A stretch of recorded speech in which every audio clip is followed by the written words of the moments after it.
So what is it? Tacoma. Are we on? What? Oh, okay. Yeah. 30 seconds. Was it? No. Is it? So welcome everybody to this meeting of Invercargill City Council. This is a meeting which is specially intended to hear submissions to our long-term plan. We don't have anybody on Zoom today, although I would expect we'll get probably a large number of people on live stream. We have apologies from Mayor Clark, from Councillor Pottinger, from Councillor Dermody, from Councillor Arnold. Will someone move that we receive those? Thank you. Move. Leslie seconded Ria. All those in favour say aye. Aye. Against, carried. Does anybody have any declaration of interest that they wish to make? And if not, then we'll turn to the paper which kicks us off, which is in Rhiannon's name. But Rhiannon, I know that, you know, the intention was that you would not actually speak to the paper. Is there something, though, that you do want to say? I'll just make one note, Chair, just to note that submission number 141, that's hearing slot 44. They have contacted us today just to let you know that they disagree with the interpretation provided in the summary of submissions as to the intent of their submission. So just to note that they do object to both the market appraisal and the method by which the market appraisal is done, and not just the method of the market appraisal. So that's just for noting for a hearing for tomorrow. Okay, thank you. Okay, so this is the latest stage of the long-term plan development. Just to give a little bit of context, we started this process 18 months ago. Council has had 20 odd meetings and workshops about it. We arrived at a position at the beginning of February where we were comfortable that the plan was in a state where we could take it out for public consultation, which we did. There were then 5 weeks, I think, Rhiannon, of public consultation, pretty much 5 weeks, through a variety of processes. As a consequence of that, we received just over 450 submissions on the plan, and of those submissions, the majority did not wish to be heard personally, but there were 35, Rhiannon, people who wished to be heard. So just to explain the process, all of the speakers have 10 minutes, and the speakers can decide whether they want to use those 10 minutes to speak or whether they want to speak for less time than that. And if they do, then the remainder of that 10 minutes will be taken up by questions from council. So it's up to each speaker to decide how they want to use that time. Because we have a lot of speakers to get through, we do actually have somebody on a bell today. So at the end of that 10 minutes, there'll be a bell will ring and we'll have to bring it to a conclusion when that bell rings. But Carolyn, I know that you're the first speaker today. So Carolyn Weston, who's speaking on behalf of, sorry, Leslie. Sorry, Mr. Chair, I thought you would like us to move the recommendations. I am sorry. So I'll move 1 to 6. Will you move those recommendations? Happy Seconded. to move that we had an additional note of advice from Yeah, staff. so we have 3 additional submissions, numbers 451, 452 and 453, in addition to the ones that are listed in the paper. So on that basis, Leslie, you're happy to move all of those, and Darren second. Can I Any ask, other discussion? I'd Yes. just like to ask a question. Why are there 3 late submissions, and do we have to accept those? I think it does no harm to accept them, would probably be my response. But Rhiannon, do you want to comment on that? These were ones that just may have been dropped in later, I would recommend that you receive them. They're going to give you the perspectives of those people. In addition, you don't legally have to receive them, though. I think given the fact, though, Peter, that the whole point is to actually get as many submissions as we can. I mean, we want to hear from as many people as we can. So even if it kind of pushes against the rules a little bit, I think if we are prepared to hear them, then I think it's appropriate. Are you okay I just with- asked the question. I know Yeah. in the past at times late submissions weren't accepted Okay. at times. Okay. It's okay. Thank But you. anyway, we'll put the motion. All those in favour say aye. Aye. Against? Carried. Thank you. So, hearing slot number 1 is submission 156 from Caroline Weston, who's speaking in behalf of Blind Citizens New Zealand. So, welcome, Caroline. Kia We ora. look forward to hearing from you. Thank you. Kia ora. I'm speaking on behalf of Blind Citizens Southland branch of, so we do have in New Zealand, which is our overall organisation, but we have branches and networks, and we are the Southland branch, okay? So we're all from Southland on our committee. First of all, I'd like to speak on 2 aspects of to do with health and safety issues. The first one is the museum. In the past, the museum was very difficult for blind, low vision and deafblind people to get in and out of, because we had to contend with cars and car parks and walking on the same road as the car park or driveway. There was no sort of separate pedestrian pathway, and there was no crossings to go across safely. We would like the new museum to have infrastructure to ensure that pedestrians who wish to visit the museum are able to do so safely. We don't want anyone being run over, and especially with electric cars, that's going to be an issue for blind, low vision and deafblind people. The other issue is that if we're going to have museum car park and that, we'd like to see a bus stop that's near to the museum. I'm sure not only local people would use the bus to go to the museum instead of their car, but you would also have tourists that could easily get to the museum by a local bus. So if you want to get tourists to come, and they don't have, not everybody have cars and that when they're touring around, they probably be able to go to the museum more easily.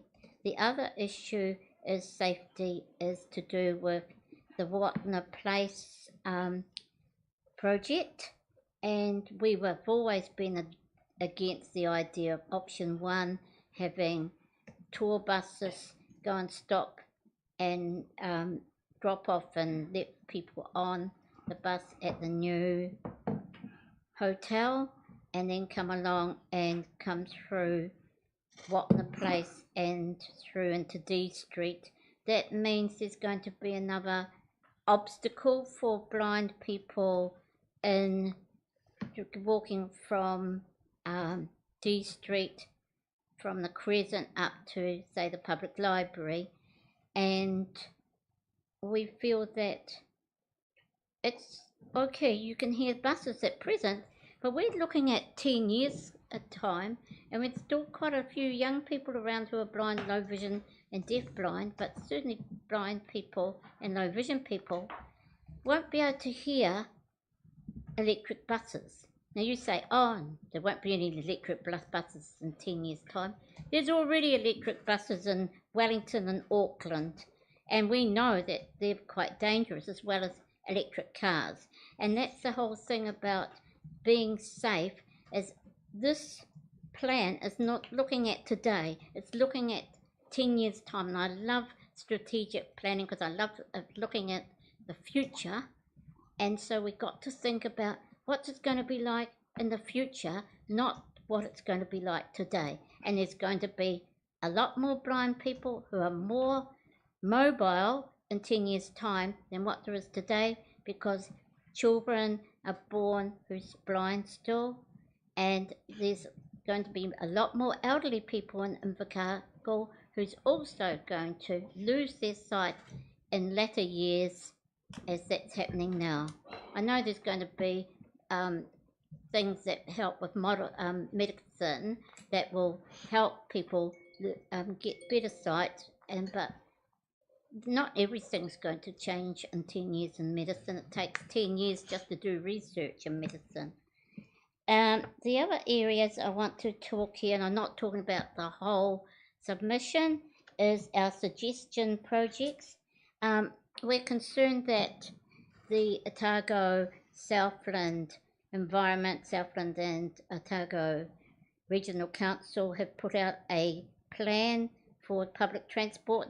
Invercargill public transport was almost ignored. In fact, the only thing it did say was the Invercargill transport figures had gone down. Buses, sorry, I'm kidding. I'm not very well today. Invercargill passenger numbers had gone down on the buses, whereas Dunedin and Queenstown had gone up. That indicates there must be something wrong. Certainly no marketing on the buses, and I think there could be a lot of marketing, social media, and as well as on radio and whatever traditional media, but that's something needs to be looked at.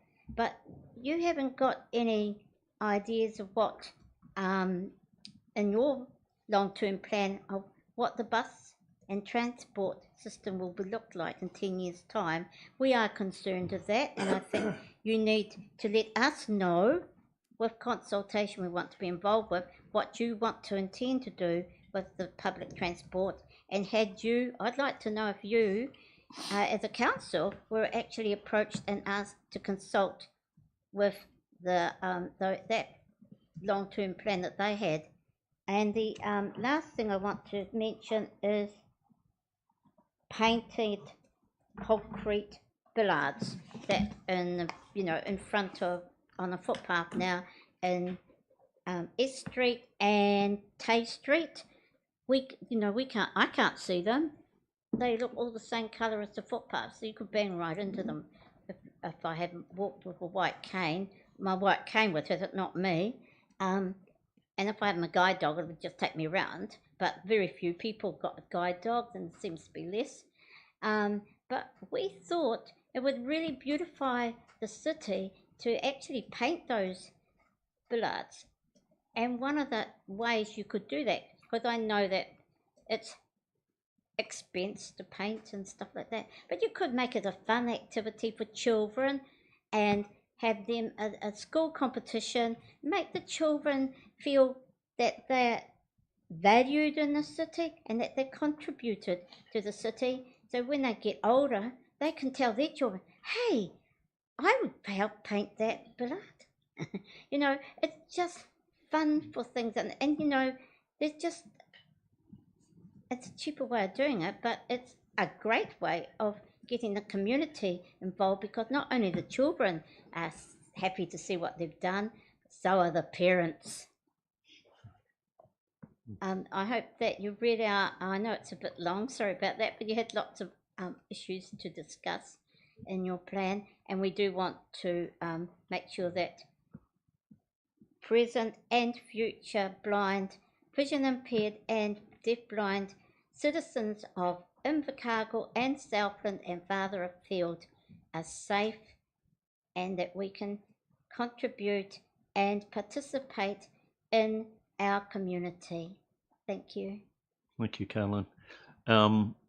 We'll take, I think, 2 questions. I'm going to award one to myself, so Darren's on the other one. So Darren, you go. Thanks, Caroline. When you mention about Surrey Park Grandstand and Rugby Park and the audio description of sports events in the submission, can you give me an example of a couple of cities further north where those facilities are provided?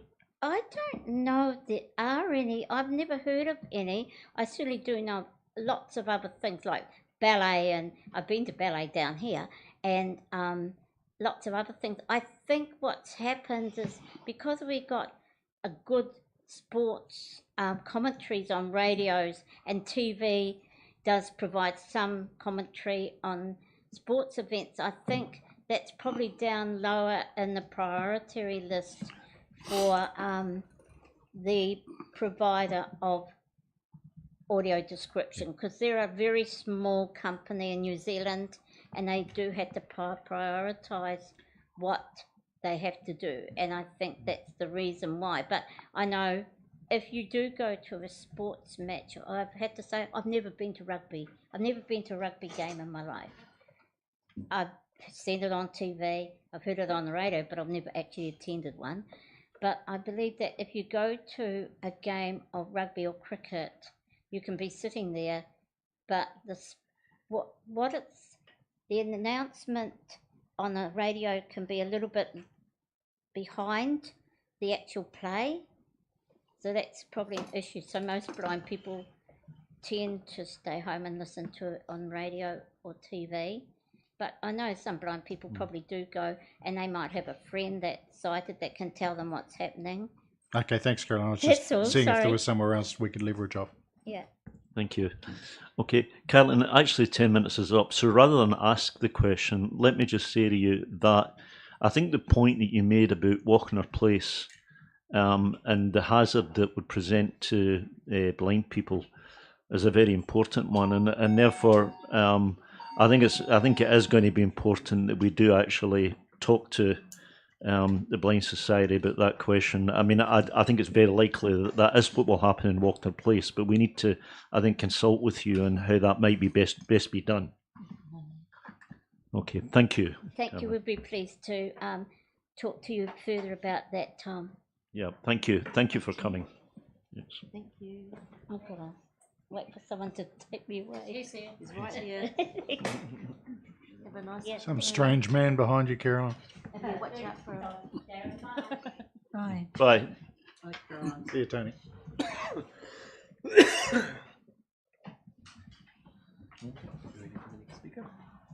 Yeah, we are. He's on Zoom. Oh, he's on Zoom. Okay. so we take this around somewhere as well.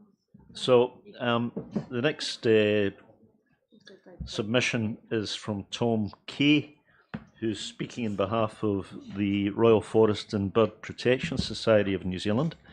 And Tom is actually on Zoom. Oh, there you go. I was looking for you, but you're right in front of me. Tom, you can assume that all of the council have read your submission. So, as I said to the previous speaker, you have 10 minutes to present. You can either speak for those 10 minutes or you can speak for part of that time and leave the rest of the time for questions. But you should assume that we have actually read your submission, so best to make, kind of summarise the main points. Yeah, great. Thank you so much. Kia ora everyone. I'm Tom. I am the freshwater advocate at Forest and Bird.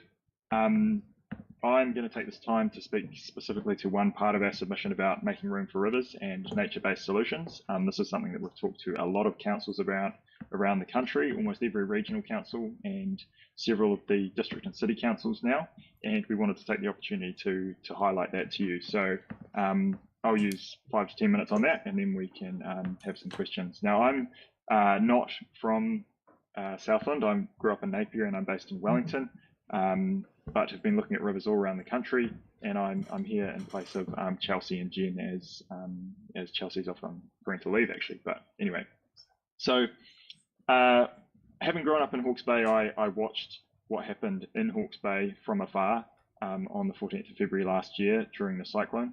Specifically, I sat in Wellington refreshing my computer looking at the flow gauge on the Tutaikuri River, the river that you can see here in this picture, because that river was rising through the night basically to a flow that in the end seemed to be something over 4,500 cubic. So 4,500 tons of water was flowing past the recording point every second.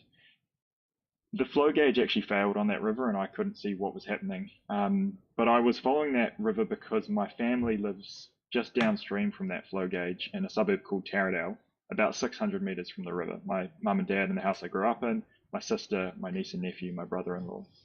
At about 10 a.m, you probably know that river overtopped its stop banks It flooded the suburbs on both sides, and people were told to evacuate. That's Waiheke there on the right, and just up at the top, Taradale, the suburb where my family lives. That river took out the substation that provided power to Napier. Almost all of Napier lost power for about 8 days, and this was my sister's street that morning as they evacuated from the suburb. My family was very lucky. Their house stayed dry. Water came up under my sister's house, but not to the floorboards. My parents was a bit drier. They got out of the suburb, but of course, other people weren't so lucky. The bridge taken out just down the road from them has only just been reinstated recently, and of course, Esk Valley, you know, huge damage across other parts of Hawke's Bay. The flooding with Cyclone Gabriel wasn't the only flooding event we've had recently. We had Auckland before that. We've had Canterbury several times. We've had the West Coast. Of course, you are no strangers to flooding. And just this morning, there's been a story about preparing for rain down your way. After Cyclone Gabriel, Sam Dean from NIWA said, "I have no doubt in my mind that climate change has influenced that event." And Met Service said these events will become more severe as the planet continues to warm. So we know we're going to get heavier rain and more problems from flooding. But it's not just climate change that's making these things worse. It's also the way we've mismanaged the natural environment. Things like wetland loss. Here on the left, you can see our predicted historic wetland extent. On the right, we've got current wetland extent. We've lost 90% of our wetlands across Aotearoa. Any idea that we are balancing environmental and human interests at the moment is really just lost when you consider that 90% of our wetlands are gone. Those are the sponges in the landscape that absorbed water. We have taken those away. We've built in those areas. Same goes with our forests. We've stripped the forest off our hillsides that held the soil onto the ranges, particularly places like Gisborne, hit very hard by this. And we have encroached into our riverbeds. This is the Tukituki River in Hawke's Bay, one of the rivers that contributed to the flooding. You can see at the top of the image here that wide river had space to dissipate its energy, and the straightened river now at the bottom of the image with stop banks and willows. And you are no strangers to this. You can find parts of Invercargill as per this image here. You look over to the right, this area of floodplain and river that has been developed intensively, and the river actually straightened through that section. The idea being get water out to sea as fast as possible, but we lose that ability for the river to take the space that it needs to flood safely. Some experts wrote a paper just before the cyclone called Reanimating the Strangled Rivers of Aotearoa and New Zealand. They said working against nature does not work. We may inadvertently be manufacturing future disasters, and moving out of harm's way saves lives. Very prescient stuff. Unfortunately, it was similar to what was said 30 years ago by the Parliamentary Commissioner for the Environment after Cyclone Bola, who had said things like extensive deforestation has led to greatly accelerated widespread severe erosion, unwise intensive development behind stop banks has often been encouraged, and draining of wetlands has intensified flooding problems in many areas. So we've known this stuff for a long time. We've effectively moved ourselves into this position where we have these rivers that are encroached on with willows and stop banks and things, and when they flood, water has nowhere to go but up.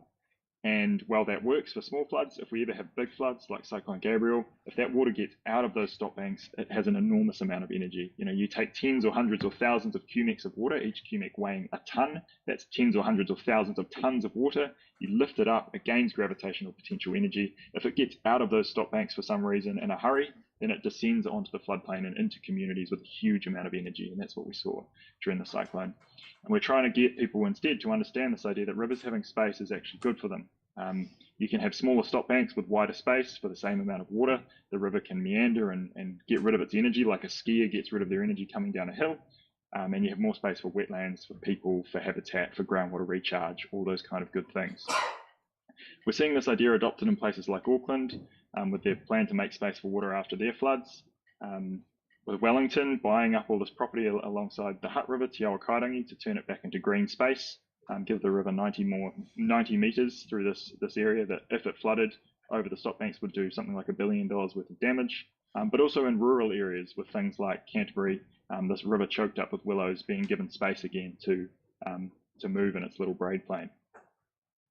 We also have a proposed national policy statement for natural hazard decision making, which is yet to be determined whether the government will progress with, but would give councils more authority and power to make decisions about where wise development is and isn't, and how to manage natural hazard and risk, and to prioritize nature-based solutions over hard engineering solutions, which we absolutely should, are encouraging you to do anyway, but we would also encourage you to support something like this to give you that extra confidence to do it. Parliamentary Commissioner for the Environment in 1988, after Cyclone Bola, said a possible effect of climate change is that cyclones of some form could pass close to New Zealand with increasing frequency. It may be that in retrospect the Bola storm will not be regarded as such an extreme event. Again, something very prescient that was said 30 years ago, and we need to revisit now and remind ourselves that nature, wetlands, forests, rivers with space has value in all parts of New Zealand, rural, urban areas across the country. Chelsea included some references in our submission around some work we've done on this to summarise it, Making Room for Rivers document, our Every Wetland Counts document. They're there, they're on our website, they're listed in the submission. But yeah, that's basically all I wanted to get across from you, the importance of giving our rivers space, giving our urban streams space, putting wetlands back into the environment, and thinking about making sure that those are considered as investments just as much as any sort of investment in a sidewalk or stormwater or drinking water is. Thank you. I'll leave it at that because it's probably about my time. So, Tom, we won't take questions because we have run out of time, but can you give me in one sentence what you would like us to do? I would like Invercargill to reframe the way it thinks about its infrastructure and its parks and reserves to prioritise nature-based solutions, or to prioritise nature in those decisions. Okay, thank you. Thank you very much, Tom. That was Thank you. very interesting. Thank you.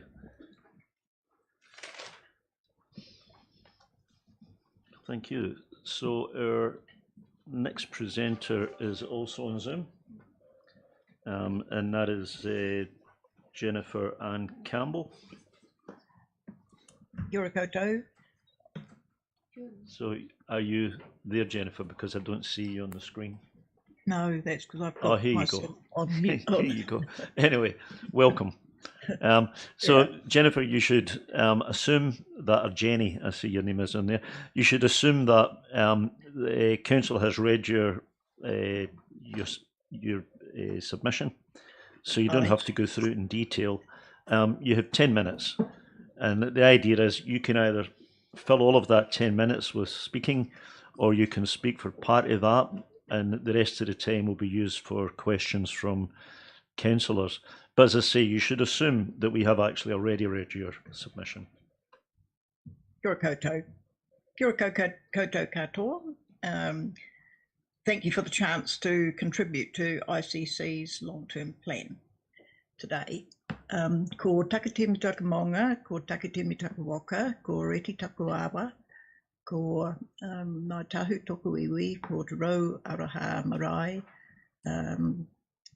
no Mossburn ki Muruhiku ahau, ko Jenny Campbell ahau. I want to accentuate some of the things I've written in my submission and make some more general statements. At present, we have a war on nature with the current fast-track approval bill. We as ratepayers expect greater than that from our Invercargill City Council leaders and our community. No one can live a healthy life in a planet surrounded by pollution, nor organisms that are on the brink of extinction, and native plant biodiversity being replaced by buildings. Our very lives depend on Te Ao, our planet. There are so many opportunities in this way to action on and affirm those principles as outlined by Forest and Birds kaupapa and commitment through our Southern Conservation Officer's submission, which I copied into mine for emphasis. I'm the Secretary of Southern Forest and Bird, you understand. I do not agree with using any reserves for housing. They are needed by birds and other organisms for safe habitats and for people to maintain good mental health, for physical health and exercise, and for community gardens. Infrastructure is essential, especially implementing the kaupapa of the three waters, caring for our precious water, raising the water quality and quantity by restoring and extending and building new wetlands to slow down water and the conservation of it. It is our new goal. I like the idea of low mowing and wild gardens and lawns, and planting more native trees, all to be encouraged. Increasing bus travel by using smaller electric buses to be able to service more areas and more frequently would be an aim. Education and the arts through the library, museum and art gallery are essential educational musts for our city. Resources for young people and working with them on climate change mitigation services are also a must. At present, we are not leaving them a very habitable city. Food security, clean water, beautiful nature and places to gather are essential for their good physical and mental health. Respect and engagement with local marae and Māori is a must to learn from their wisdom, especially with nature and conservation. Reducing carbon emissions by more than 10% is possible, but that can only be increased by people being encouraged and educated. We are all in this together. Zero carbon plan is one way of achieving this. Aim for a zero carbon city, as Dunedin has done. Active transport is another way we can reduce emissions by promoting and encouraging and giving incentives. I am prepared to pay higher rates because I want to see amenities and climate change mitigation implemented faster in the city. I need the council and staff to step up and help direct this so that we can follow and be engaged in this very critical work. You are doing this through your long-term plan, and we need to take the burden off our future generations as kaumātua, their elders, so that they have a habitable city to engage with. Te tiro whakamua, te tiro whakamuri, ko kiri whakamua. Look back and reflect so we can move forward. That's the conclusion of my what I have to say in response to my earlier submission. Thank you, Jenny. So I will take questions. Jenny, I have one. While I understand completely your point about not using more land for housing, what's your thoughts about increasing population and how that can be handled? Are you in favour of increased density of housing or high housing, for example, apartment blocks? Because obviously increased population is going to be catered with somehow. So understand the point you're making about not using nature to, not using, but how would you advocate that we cater for that increased population? Because the population in Invercargill is increasing. Yes, I think one of the main things for me is things like people having Airbnbs, which aren't being lived in all the time, and areas where the housing is below standard and needs to be replaced. And a lot of older people don't want a great big section anymore, but it's got to the stage where they find it very hard to find like a single or two-room flat. So more of that, their larger home that they're living in now and paying higher rate bills could be exchanged, if you like, for a smaller unit that they can cope with, because some of them are, living independently, but going to a care home, it's not their wish, and they're very capable of dealing with, living in a two-room flat, but then they haven't got all the grounds and the hedges and things like that. So, and I think revitalising the centre of the city, there are lots of sections that I see that could be, used with 2 or 3 smaller units on them. So I don't live in Invercargill City, but I'm down there weekly to work. So I see this as I wander around the city and talk to other people about these issues. So you favour densification rather than sprawl? Well, I think at the moment a lot of the sprawl that's happening is because we're not actually using the sections that are in the middle of the city. A lot of degraded houses and places that are not fit for people to live in.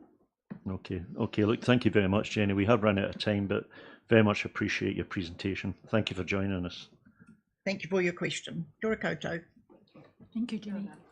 Mr. Chair, I, through an oversight, did not realise that Te Kupeka Te Aki Tauka was today. I thought it was tomorrow, so I have to declare an interest. Ah, okay. Okay. So we have the next presentation is from David Hall Jones, who is also going to speak to us via Zoom. Hello. Hello, is that you, David? It is indeed. Welcome. We cannot see you yet, but we no doubt you're going to appear on the screens at any moment. But David, you should assume that Council has already read your submission. So if you choose, you can speak for 10 minutes and summarise it in that time, or if you speak for less time than that, then we'll fill the balance of the time with questions.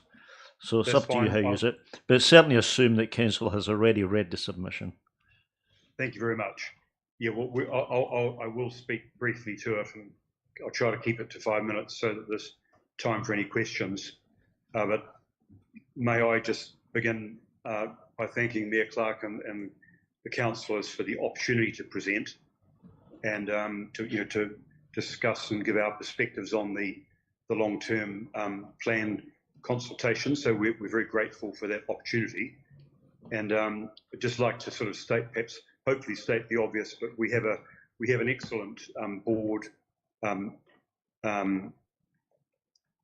dealing with the art collection and the museum's collection, and we're I think a skilled and passionate board, and more than anything, we're here to help, and we sort of make that offer seriously, that we want to help in any way that we can, and I'll come back towards the end about ways that we think we can help to live up to our side of the equation. I guess the first point, which is we've set out pretty succinctly and clearly, but we wanted to, the board wanted to be pretty clear in expressing its view that we see a combined museum, tuatara facility and art gallery together as being better than splitting off any of those elements. So that the three is better than two, all of those things together. And in terms of where, because of course the museum and tuatara facility have already been located and identified and built to some extent. I guess the question is, where would the art facility be built and stored? And the board's view is that the best way to approach this one is, and which we're trying to be practical, is that the best way to proceed is to build the art facility at the Tisbury or Te Pataka site. And we say that for a number of reasons. One is that we think that building a place to house the art collection at Tisbury would be the fastest and cheapest way to get the thing built, not least of which the council already owns the land. And I guess the big practical issue is that holding the main art collection at Tisbury allows us to make regular rotations of artwork to the museum to keep the offering of artwork at the museum fresh and of interest to the community of Southland.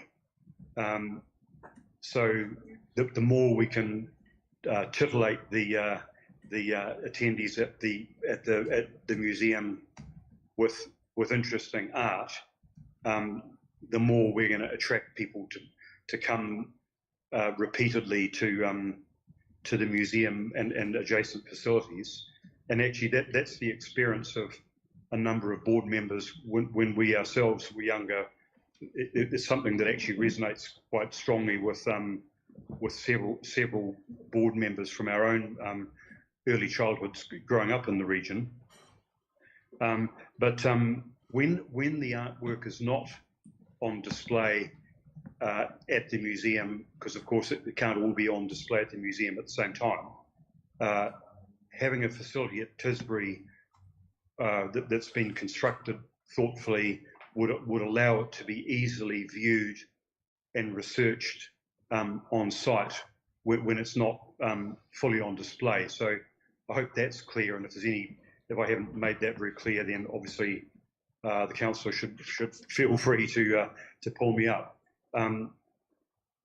The last sort of points really relate to our determination as a board to be helpful on the funding side, and of course the Southern Regional Heritage Committee is an important partner from our perspective, but we as a board are very serious, and we are working behind the scenes to bring private sector funding to the table in a material way. So, and I don't think it's appropriate for us to speculate at the moment until we get some of that stuff over the line.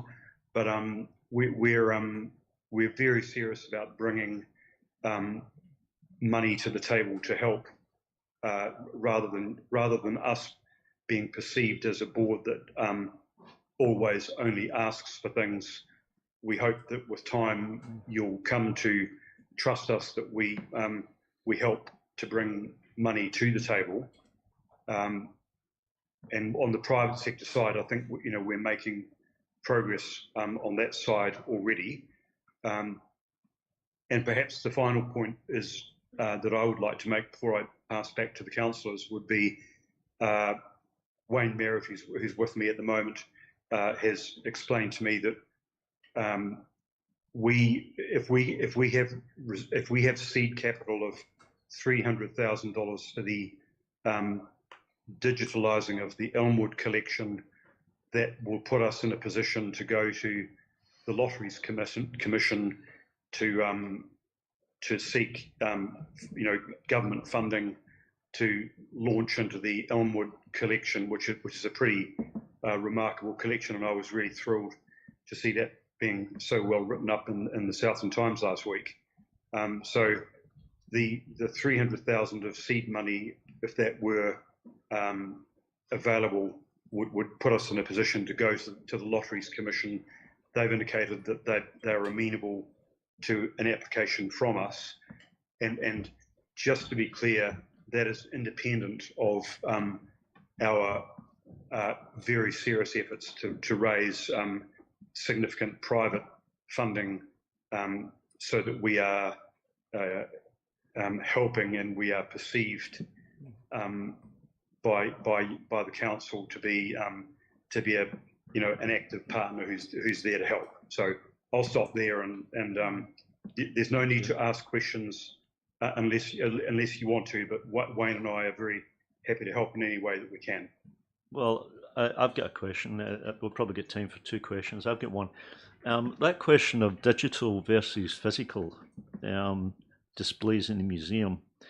Can you just comment on the basis of your experience, or maybe the discussions that might have been had amongst trustees, about what you would consider the right balance to be? Well, I think we see the judicious, some of the best elements of the collection are the physical objects that tell such a wonderful story, but then supplementing that with selective and changing use of digital images. So it's a balance between the core of the collection being so powerful because it's the physical object, which is what really brings things most to life. But we have such a great ability to use digital that we don't want to lose sight of that. But I might pass to Wayne if Wayne wants to elaborate on the breakdown. That's good. Yep. Nothing to add to that. Okay, thank you. Any other questions for David? I don't see any. So thank you very much, David, for coming and speaking to us, and you must come and speak to us sometime for much longer when we get a chance. Yeah, I'd love to, and just as I said, we've got a really excellent board that have some real skills to bring to the table. Yep. Here and in Wellington and elsewhere, and we're just enthusiastic to help. So yeah, no, thank you very much. Thank you very much for that. Okay, yep, then we'll call it a close at that. Thank you, David. Thank you very much. So next we have an in-person submission for Joel from Joel Holland. So Joel, if you want to come up and sit and tell us what you think. You have, just to explain, Joel, each presenter has 10 minutes. And you can either speak for 10 minutes or you can speak for less time. And if you speak for less time, then the remainder of the time will be filled by questions from councillors. So overall, we take up 10 minutes. So anyway, the floor is yours, Joel. Please tell us what you think.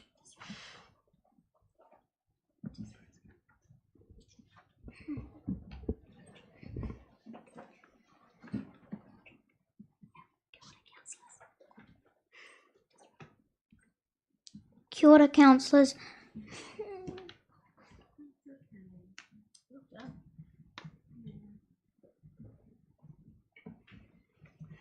Ko Alice tōku mama, ko Joel tōku ingoa. My submission is that I feel we need a new sign at the eastern entrance of Invercargill. I don't like the current sign because it is just a list of places to visit. I think the new sign should have important symbols that represent the people of Invercargill, such as a whale tail for the formation of Fovo Strait, a motorbike for Burt Munro, and most importantly to me, a tuatara, as well as using the Maori word waihopai for Invercargill. The background colour could be blue or a bright colour to represent the city of water and light. I think a sign would be more inviting and friendly for visitors to our city. In other cities that I have visited, they have, for example, steampunk sign in Oamaru, Wellington has a big Hollywood style sign, and Waimeri has a big yellow shed, and when you see them, you know you have arrived. Here is a draft, so he's given everybody this. Here's a draft of a possible sign that I have designed myself for our city. Thank you for listening to my submission of a new sign. Thank you. Oh, well, good work. That's great. He's been quite passionate about this for about 3 years. Okay. So when he was 7, he said to me in the car one day, I don't like that sign. I think we need a new sign. And I said, well, the process is that you write to the council and you share. Unfortunately, he didn't hear back. So the process, he couldn't see that process. But after the Surf to City a few weekends ago, he was given the chance to submit again and a chance to speak, and he wrote that speech. Thank you very much. So a bit of free consulting, Joel. You know, we pay thousands of dollars for these sorts of things, so thank you for that. Are there any questions to Joel? Darren. Thanks, Joel. And a nice design. And thank you for your patience for waiting for 3 years as well. You've suggested that the sign goes out on the east entrance by the cemetery. Do you think that maybe some of the other entrances, say like up Makarewa, for those coming down State Highway 6, might be a good place for a sign as well? Or just... So the way out to Queenstown and the way out to Riverton, there's lots of different entrances to Invercargill. I think it would be a good idea to have them there as well. Yeah. It's just that entrance is the entrance that we always use. So we come and go every day to go to school. So thank you. Thank you. Evelyn? I didn't collude with my colleague next door. Thank you, Joel, for the thought that you've put into this. And I also thought that just picking on East Road entrance was unfair. because there's other places that I think could do with it as well. And just to comment on the fact that you have chosen things that you think people would associate with the city, but I especially want to thank you for incorporating Te Reo into your sign, because as you may have heard, that's a particular passion of mine.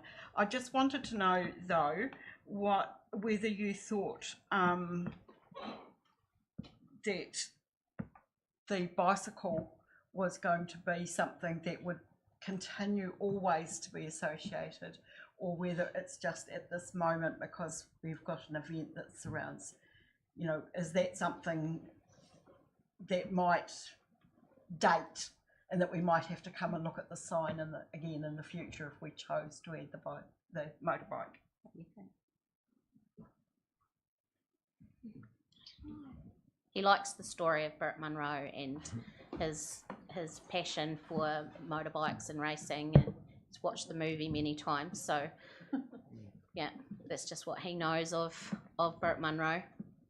I understand. Thank you. Thank you. Trish?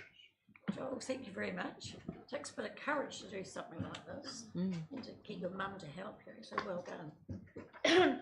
Have you asked any of your classmates or told them what you're doing? You haven't? Because, you know, perhaps it would be good for us, for you to get a whole lot of voices saying what we want. So that might be a point for you to consider. Next 3 years.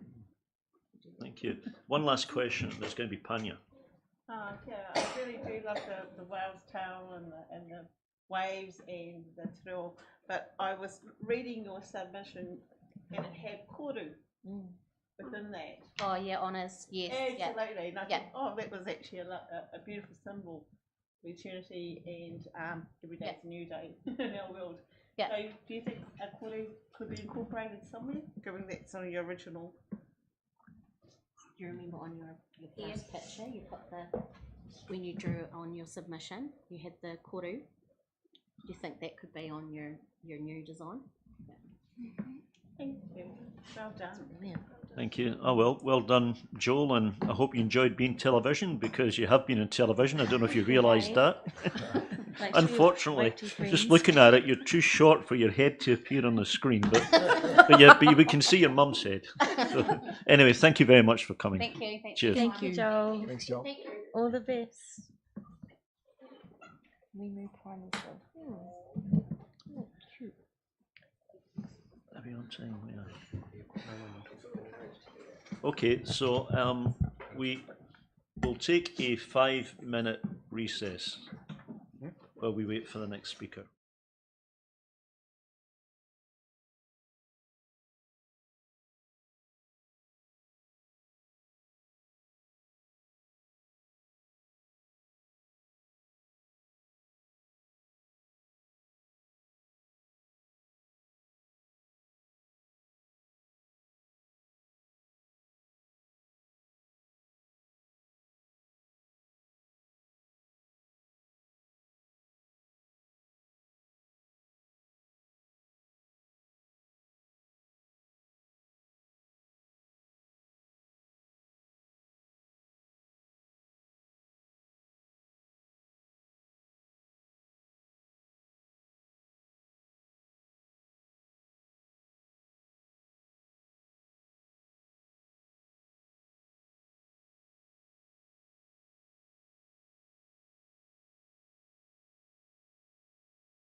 Okay, well, welcome back, everybody.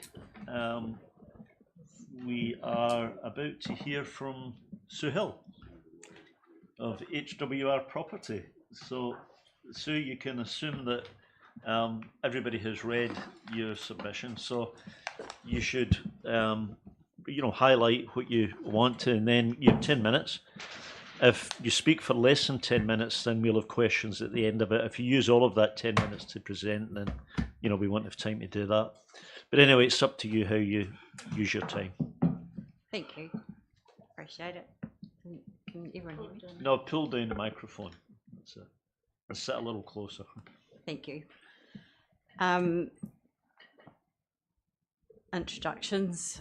Sue Hill, HWR Property. I look after property for the HWR group throughout New Zealand and Australia. So, been there for the last 10 years. Wee bit under my belt. So, my submission discussion points today are really on the 2 points that are raised in the submission, and that's ensuring the ongoing viability of building and upgrading of commercial properties within the Invercargill district. So my concern is that the proposal to take away the fee cap, the biggest danger is that it will make the looming EQ strengthening deadlines out of reach for landowners. We've already got problems with landowners with derelict buildings all over the place. And we've made a lot of progress with earthquake strengthening and getting buildings improved. Just for an example, and I'm happy to share these numbers, Motorcycle Mecca, when we did the earthquake strengthening and upgrading of that, the minute you touch anything, of course, you've got to upgrade everything else. So budget for that was 6.1 million, and I clicked over just over 8. So, yeah, earthquake strengthening is going to be a huge issue if we continue with the fees at the rates you're proposing. Providing a service at a cost which is fair and reasonable. The fee changes removing the cap will directly affect the viability of projects and result, in my opinion, in the slowing or stop of commercial projects in the district. We deal with councils all over New Zealand, and more importantly, for the context of this, the Lower South Island, Gore, Queenstown, Central Otago, Clutha, Dunedin. All these councils currently, their fees are less than ICC. And in our experience, most cases provide a faster and more efficient service. That would be my biggest criticism. For example, the other councils, you can pull up everything online, whereas here we've got to still wait for 24 hours to get a file, and then you've got to come down, you've got to put 20 cents in the slot to copy anything. It's just ridiculous. The other councils tend to have less RFIs in general. When you do apply for a consent, seems to be an overabundance of RFIs and unnecessary requirements regarding consents. I think things could be, not telling you how to suck eggs, but made a lot simpler. Things like requiring a copy of our rates notice with a consent application so that we can prove that we own the property. When you produce the rates notice, we then have to print it out and send it back to you to prove that. To me, that's an unnecessary waste of time on both parts. Just looking, for example, talking about costs, we've just done an 8,000 square metre PK shed at Clifton. Consent fees for that with ICC was $37,658.50. with the new proposed changes, that would come out at around about 45,500, give or take. If we did that same consent on our land at Parkburn and Cromwell, it would be 29,000. So you can see where I'm coming from in terms of business. If we had to then do a calculation to see how we recovered that money from the storage in that palm kernel shed, it would actually push the cost of that out of the reach of what people are prepared to pay. They would go and build somewhere else. So it would chase business away, absolutely, hands down.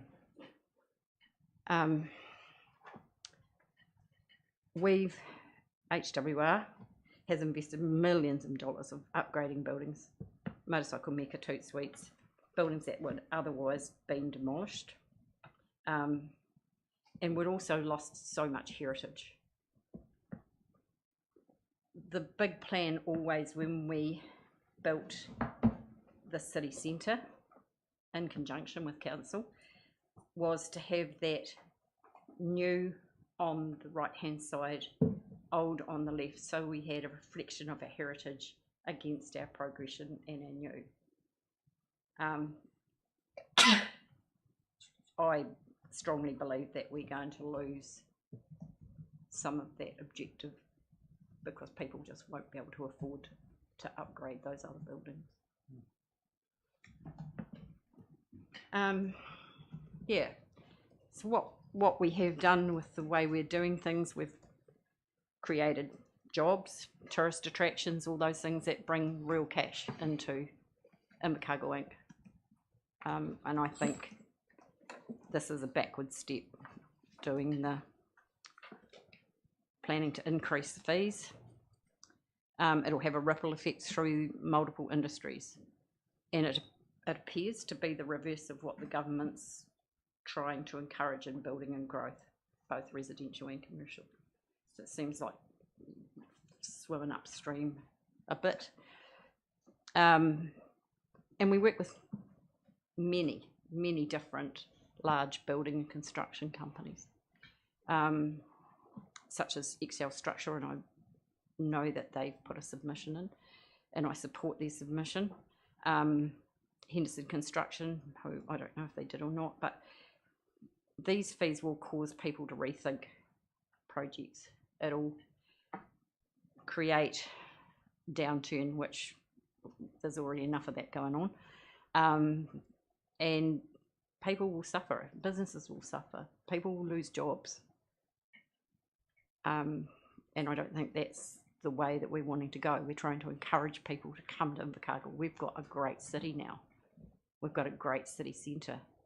We've got tourist attractions. We've got things to come to Invercargill for. We want to keep that going, not turn the tap off. I'm open for questions. That's Okay. really all I've got to say. Questions for Sue? So I will ask one question. The proposal sets a maximum of 0.5%, as I understand it. I mean, would that really be enough that would deter anybody from doing a multi-million-dollar project, the fact that there's a 0.5% fee? Yep, because currently there's a cap at 22,000.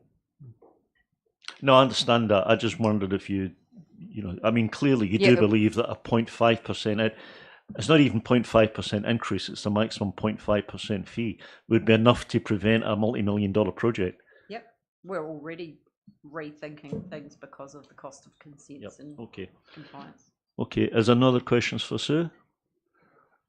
Well, thank you very much for coming and presenting. No Thank you.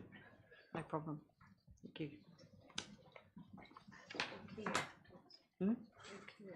Thank you. Appreciate it. Thank you. Thank you.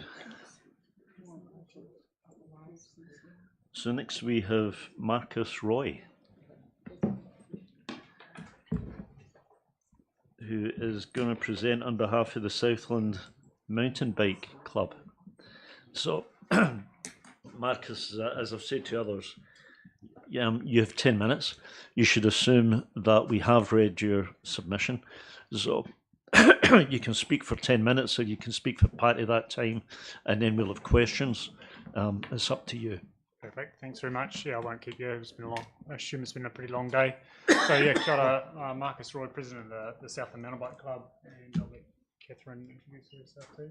Hi there. Hello. So I'm Catherine McLaughlin, and I'm the vice president of the Mountain Bike Club. Both of us have been involved for quite a long time in the committee as well. And yeah, thank you very much for having us along today. Welcome. I guess one of the couple of key points we picked up, and so we read the activity management plan for parks and open spaces, including cemeteries. Activity management plan, which was quite good.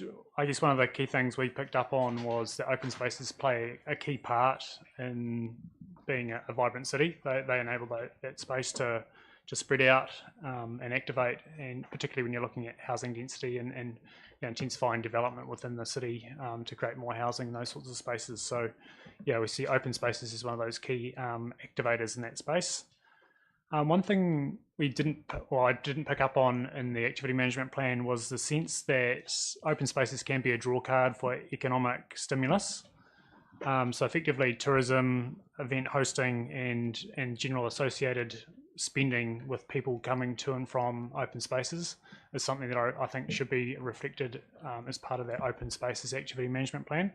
So there is a whole lot of potential there for events to be draw cards in open spaces to help businesses and other associated activities kicking away. I'll let Kat have a bit of a chat about the parks team because they've been exceptional.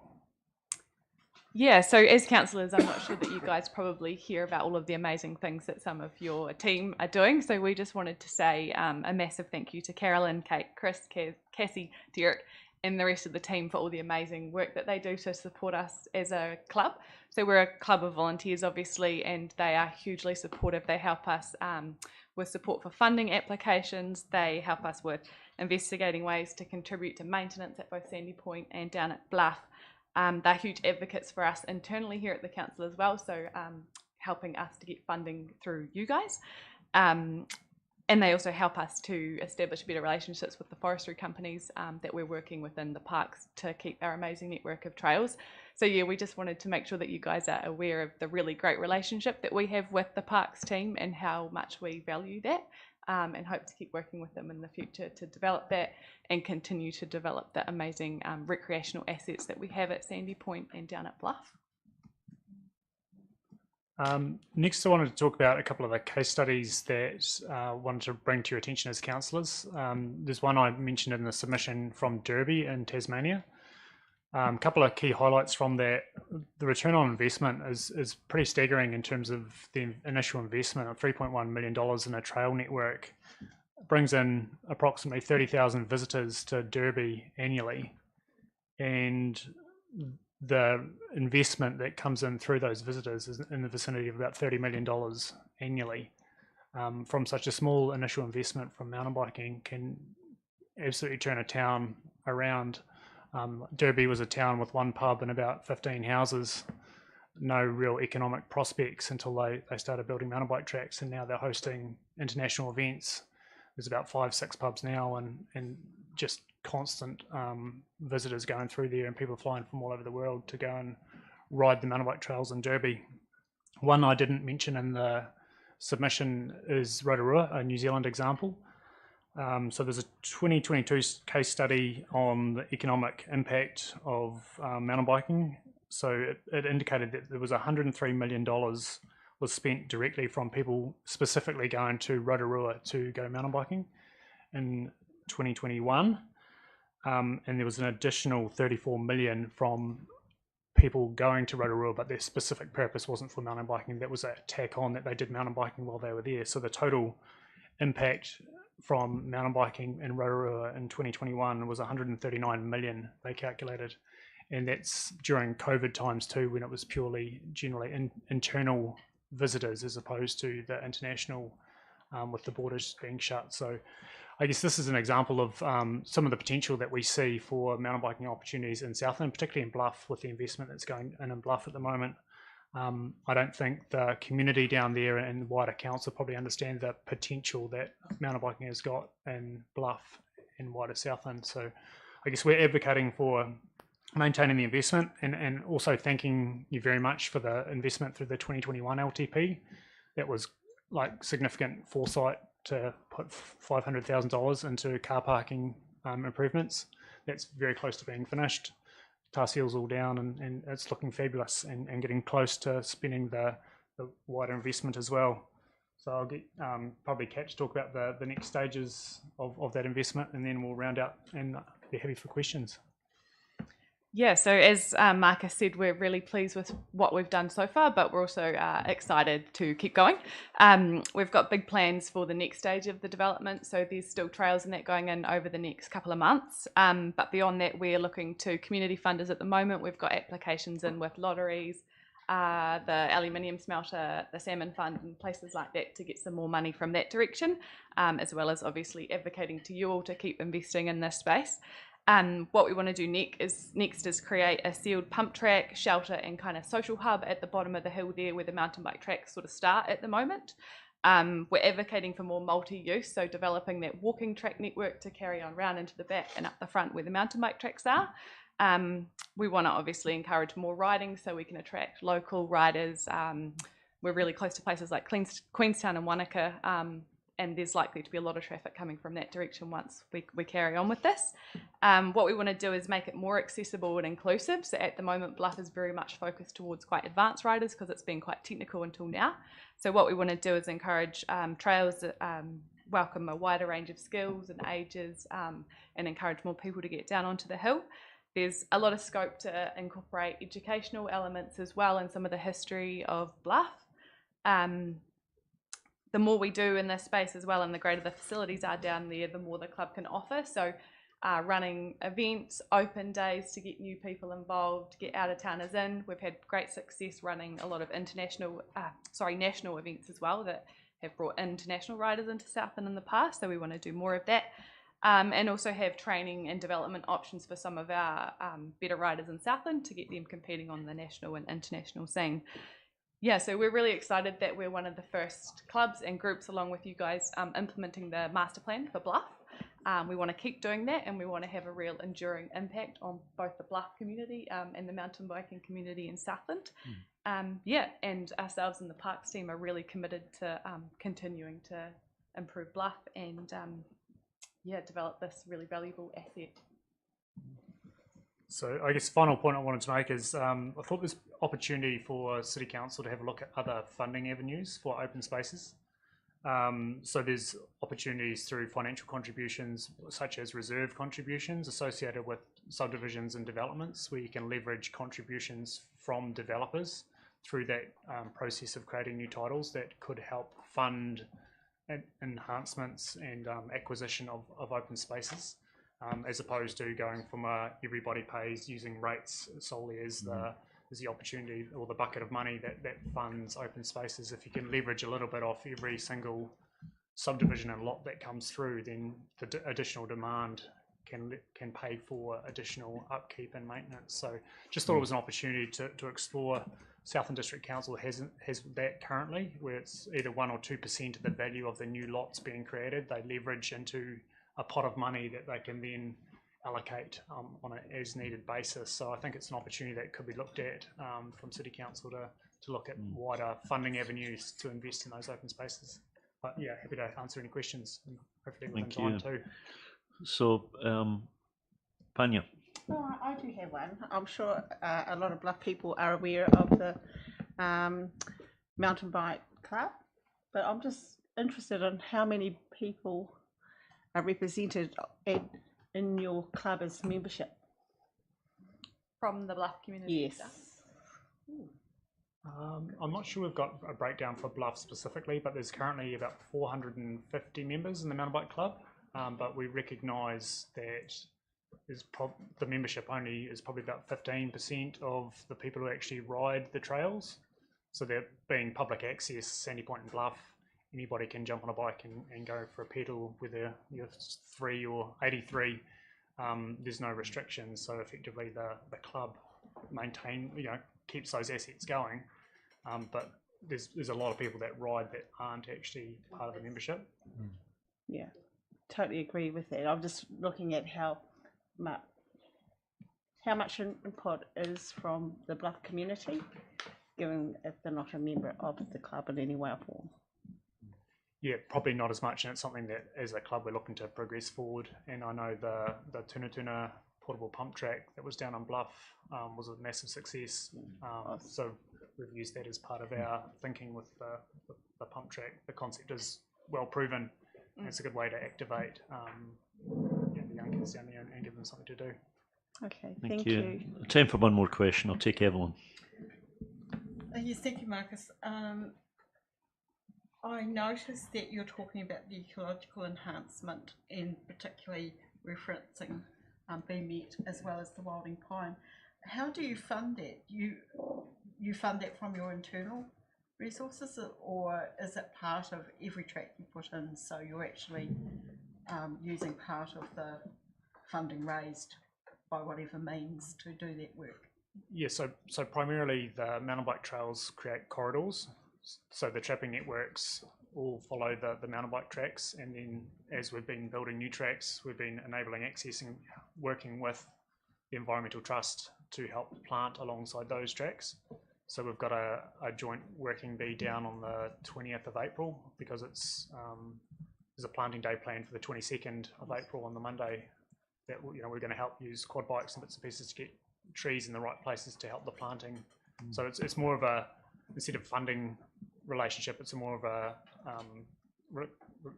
communication relationship and supporting them in their initiatives where we can, and creating corridors through the gorse to help the revegetation and the pest trapping on Bluff. So the traps are provided by BMET? Yes, and they maintain them too. Yeah, thank you. We let them specialise in their part they're good at, and we, I guess, try and facilitate access where we can. You know, I just wanted to clarify whether you added financially to the number of traps, but you've answered the question, so thank you. Yeah, we do provide a lot of volunteer hours though, so we spend a lot of time doing weed control and pulling out pines by hand when we can, just along our track networks into the side. So, yeah. Thank you. So, look, we've run out of time, but thank you very much for coming. Look, your enthusiasm and your ambition and, shines through. And thank you for bringing the ideas about, development fees and so forth. I mean, that's very helpful. Thank you. Thank you for coming. Thank you. Cheers.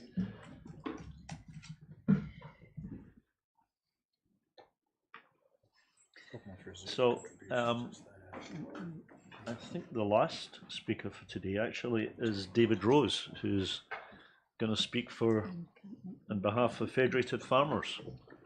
Yeah, absolutely. So welcome, David. Thank you. So, David, you probably heard what I said to the previous speaker.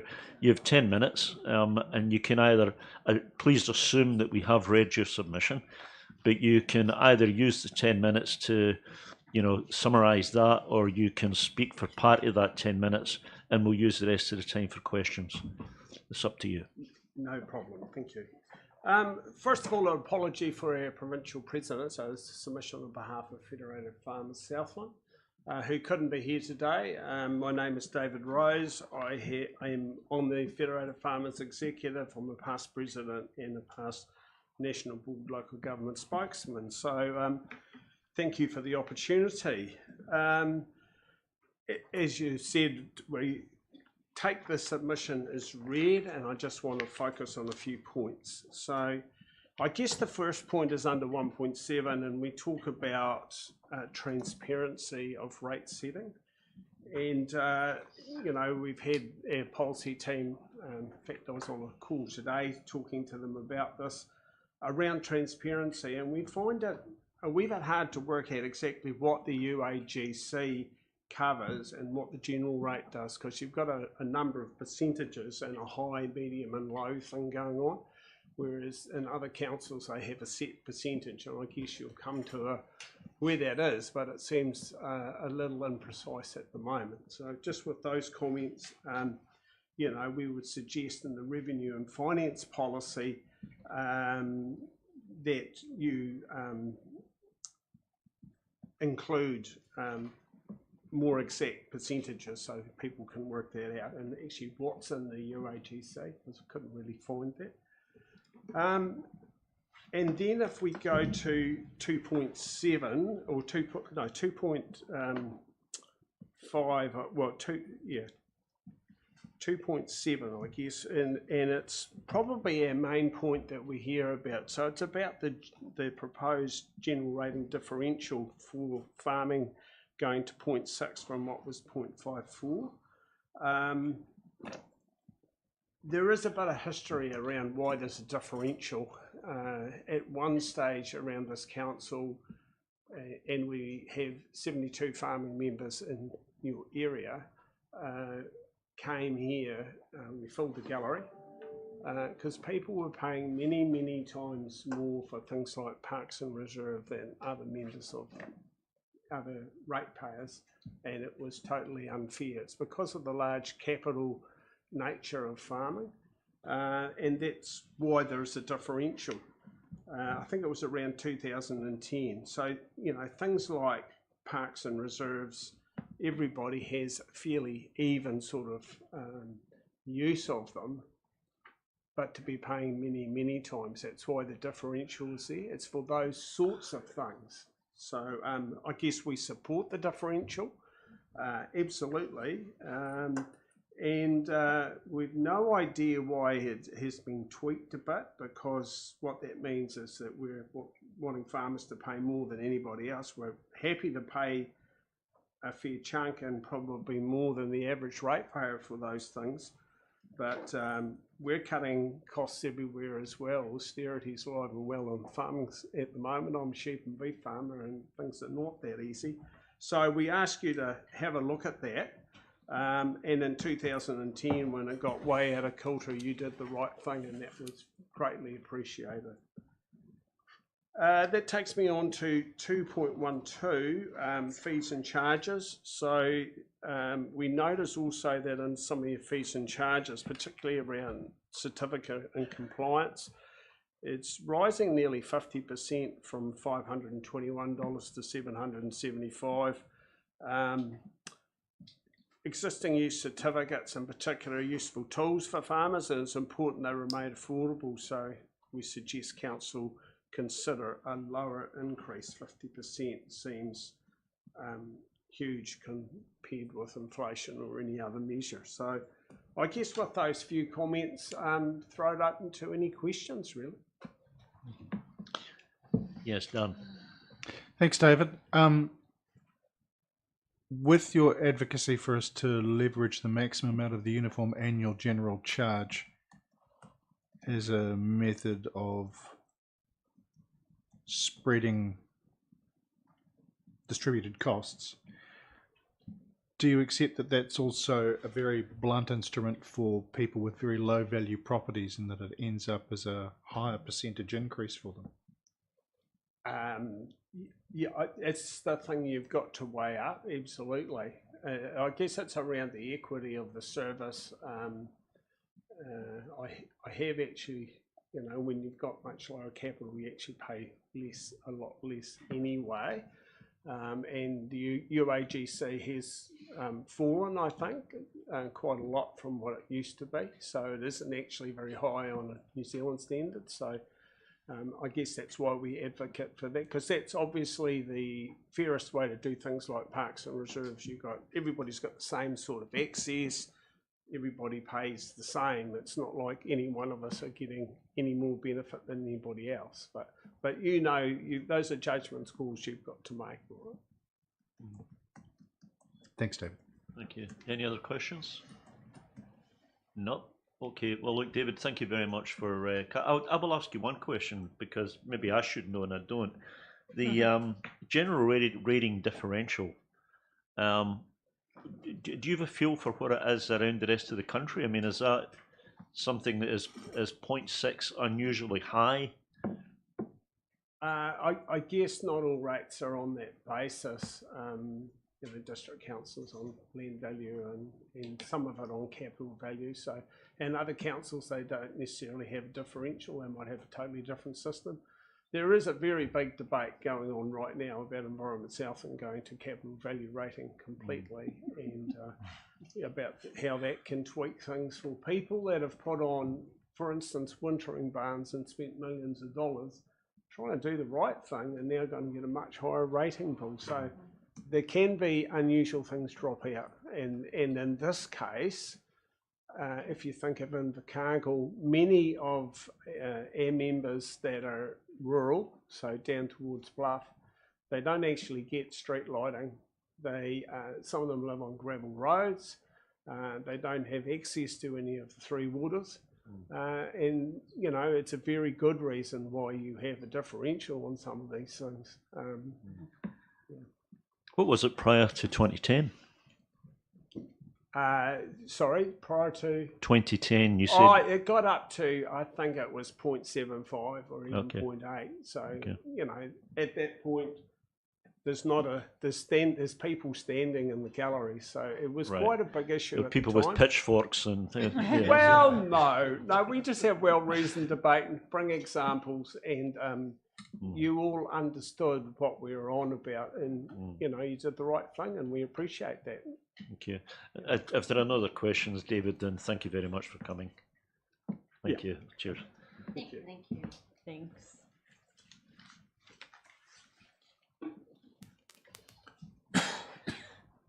So that actually is the last submission for today. So for those of you who have borne with us on live stream, thank you very much for staying the course, and I hope you'll join us tomorrow for an even longer day. Cheers. Our version